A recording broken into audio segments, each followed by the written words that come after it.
Like, no surprise at the very top. Georgia's sitting pretty at 8-0. Alabama, though, right behind them with one loss. Michigan State still undefeated, taking care of Michigan over the weekend.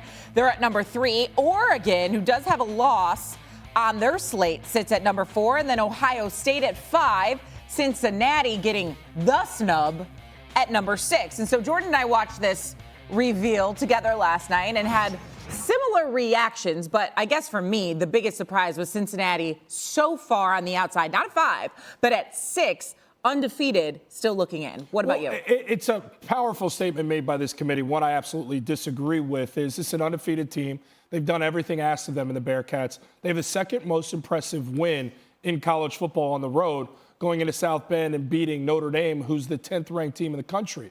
They've done what's been asked of them, and they've looked the part. Have they last few weeks? Well, style points maybe have hurt them, but to come out in the first ranking and put them at 6 says no G5 team will ever play in this college football setup. This is for Power 5 teams. Sorry, you're not there. And for Luke Fickell, it almost puts him in a position to think, well, maybe I should take the USC job because I can only do so much here. Yeah, I hate that. Also, I know we have to stay in the present and stay in this year, but if you even look back to the body of work Cincinnati has put together over the last 2 years, last year they were undefeated. Their only loss was to Georgia at the end of the season on January 1st, and it was a 3-point loss. Again, I know it's 2 different teams, but there's got to be some carryover. Georgia was a top 10 team at that time as well. It proves how flawed the system is, Shea. As a former collegiate athlete playing college basketball at Notre Dame, we were able to go to the tournament 2 of the 4 years I was there and went to a Sweet 16 run. And in your preparation in the preseason through the season, you're playing for a national championship. You know you control your own destiny throughout the entire time. You don't win enough games, you don't make it into the tournament. You win enough games, you get into the NCAA tournament. It's madness. Anything is possible. It's why everybody buys into March in college basketball.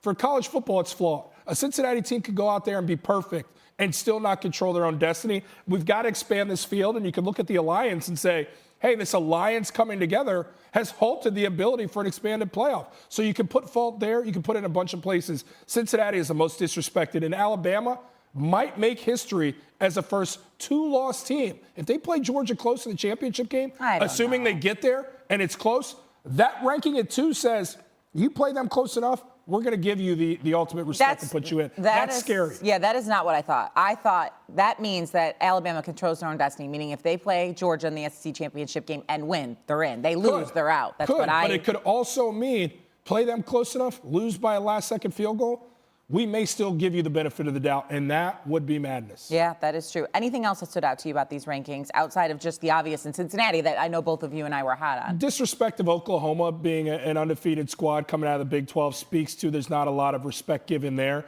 Surprised to see Oregon in the mix despite having one loss. Of course, they went into Ohio State, the most impressive win on the road, getting that win.